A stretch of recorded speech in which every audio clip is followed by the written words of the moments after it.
Hi, what's good, everyone? This was one. Yeah, that's better. This is one wacky trade. I'm gonna be real, not this trade, this trade. So let's get into it. We were up around 14 grand in profit.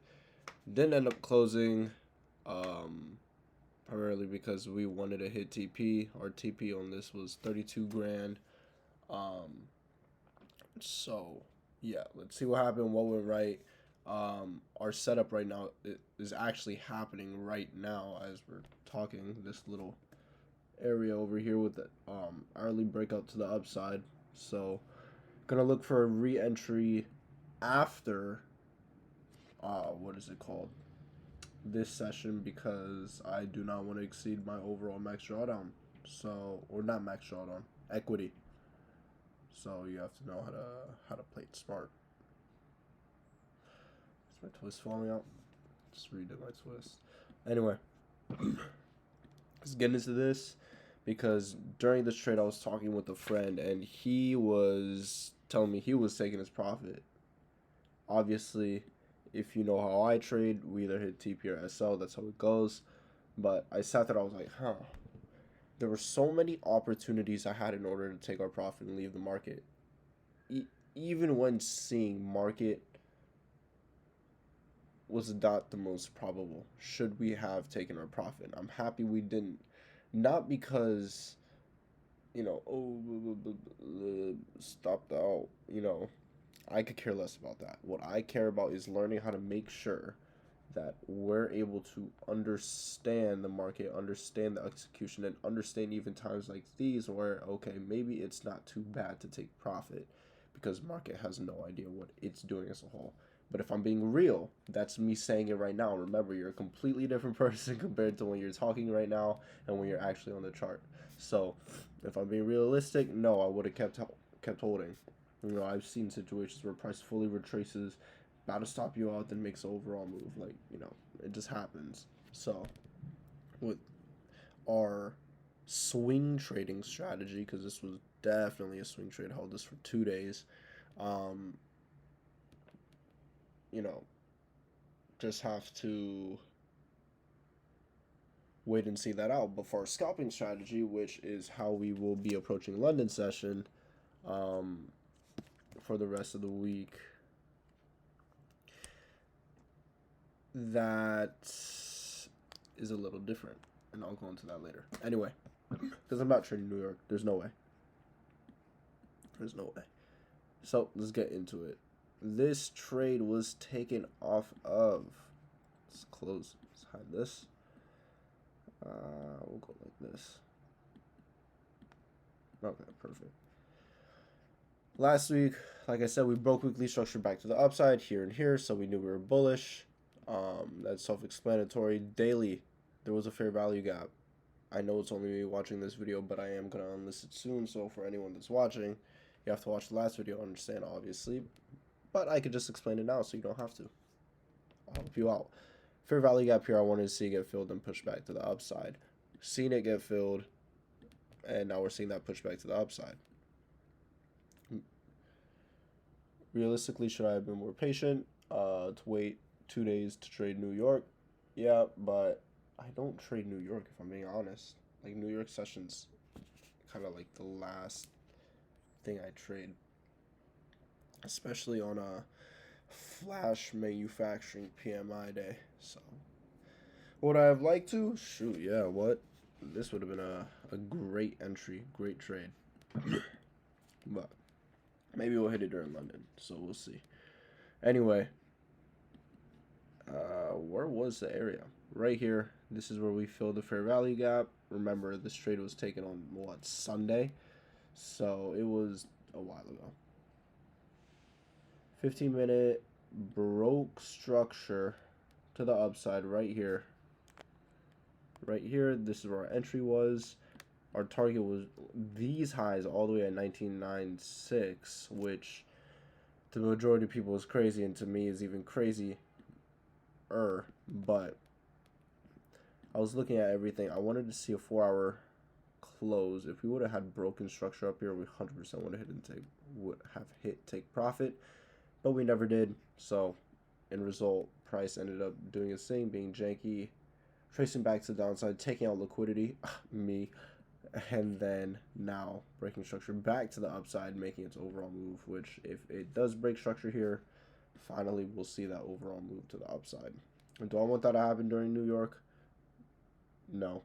But will it? Most likely. Maybe. Hopefully. Yes, I'm sick. Dang. So, yeah. There you go. That was trade. Now, you can see we had a whole lot of alerts, whole lot of nothing on our screen. So I'm going to remove all this. Our risk for this trade was $6,000. Let me show you the P&L. P&L.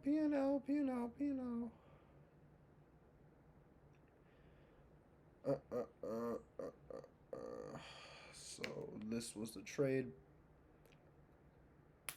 6 point, dang. Swap fee is $407. Are you serious? And commission is 84. The actual loss was 6,200.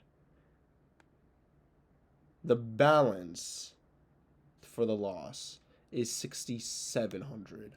Oh my gosh. That is crazy. This is abominable. This is blasphemy. This is insane. What the heck? You see that? It's crazy. Oh my gosh. Anyway, you can't really complain when you're trading on a, 200-300K account, so I guess it is what it is. Anyway, that's that. That was the P&L. So now let's go in what we did right, what we did wrong, what could we have done better, because there's a few things now looking at it we definitely could have done better. Oh, there I am. Bing bong. Sorry, I'll stop. So, actually getting into it. What did we do right? We did right on our execution, our 15-minute break structure to the upside. If I were to go rewatch my old videos, actually I'll leave that for next video. If we take any trades during London session, if any setups appear during London session, is a better statement. I can't think. So anyway, what we did right, trade execution, beautiful 15-minute break structures to the upside, playing that, holding it. But something we 100% could have done better would have been after maybe this point around here. I know we don't set our stops to break even, but could have at least managed our position enough to put it halfway. This was $6,000 loss. It didn't need to be a $6,000 loss. I know people that put their stops to break even. I know other people that close their position. I know other people that put their stops to in profit. So really, this it was a meaningless loss, but it was a meaningless loss. 100% could have played it a slight bit better with managing the position whilst we were in drawdown. So that's that. And then same thing for profit. But the thing is, I'm not here to sit here cry and complain. It is what it is. It happens. And is this going to negatively affect my trading in the future? No, we're going to still trade the exact same way we do. SLTP, see which one we hit first, unless we're, approaching the market with a more scalping strategy to the point to where we're setting our stops and break even. Or setting our stops halfway, when we're in a sizable amount enough of profit. Here, $6,000 1 to 2. That was around a 1 to 2. I like to set my stops at break even or even halfway at a 1 to 3. So to me, in my rulebook, this didn't even hit that, which is fine. So that's that. Now, another thing, what we could have done better was 100% not targeting this. This is a crazy target. I'm going to be real. Within Sunday going into Monday within, market open. That is a crazy, crazy, crazy, crazy target. Why? Because we need to fill orders. We need to get a lot of momentum to be pushed back to that upside in order to hit a 1997 level. That's pretty high level if you ask me. So I'm not saying it's not possible. 100% is, even right now. But remember, note right now we just took out all of this liquidity, probably filled another fair value gap or something, and now we're pushing back to the upside. So that's that. Next time, what I want to do better is wait and know when to take profit. Actually, scratch that, because when you allow that mindset in, that's when FOMO comes into mind. That's when you stop fully executing on your setup, and now you're going for profit instead of good trades. So screw that, forget that. TPSO, that's how we go. But 100% waiting. In our last video, we learned a validating SO, always having a validating stop loss. That's what we learned. For this trade, you can see we had a very, very, very, very, very validating SO. We knew, okay, once it crossed here, we were 100% wrong. As you could tell, we were 100% correct on that. If we would have kept it open, account would have been blown, 100%. So, validating SL we did learn from. So we're adding that into our next trade, of course, continuing to learn from our mistakes. Now we're waiting for patience. Patience and confluence that market could even has this potential to make a move like this. In this sense right here, there is a bunch of confluence and potential that market can make its move. Broke structures are upside, came down, took out all of this liquidity. Finally, middle of the week, price can make its move. New York session can start the move. Asian session is going to try to pull back, take out lows. London session is going to buy up, bam, hit TP, whatever the case is, right? So just having that extra confluence behind what we're doing is so important. Apart from that, we are going to be approaching London session for the rest of the week with a scalping approach. Tonight, tomorrow, and we'll see about Friday. Well, Thursday night is. Wait, what day is it today? Tuesday? I don't know. I'm gonna be real. I don't know the days. Just whatever days is London session. So gonna see how that plays out. But I will call it out right now. If this does happen, this break structure to the upside, we 100% will see a win during London. That's hands forth. So my risk management approach now, instead of risking,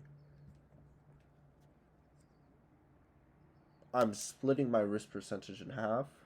So now we'll see how that goes. Going into the markets just to manage my risk, because the first few trades I always like to risk heavy. So, and when I take a loss, that's when I take a step back, allow that momentum to reaccumulate, then keep going back to risking high percentages. Anywho, that's everything. I really, really do think that's everything. Just having that patience to sit there and go through all that. I mean, it takes a lot. I'm going to be real. And just being able to sit there and understand market. Apart from that, that is everything. I know I'm the only one watching this video, but Lonnie, I love you. Keep going. And for everyone else that is watching this video, I love you. Keep going. Do not stop. Don't quit. I always remember something. If you could, I told this to someone in Discord the other day. They said I lost 13 trades in a row or 11 trades in a row. I said, remember, if you can lose 11 trades in a row, what makes you think you can't win 11 trades in a row? You won't win them all in a macro sense, in a year sense, but, approach the market the right way. What makes you think you can't win 11 trades in a row? You can do it. Shoot. If you're good at technicals, you can 100% do it. So, that's all I have to say. I love you guys. Thank you for watching, and peace.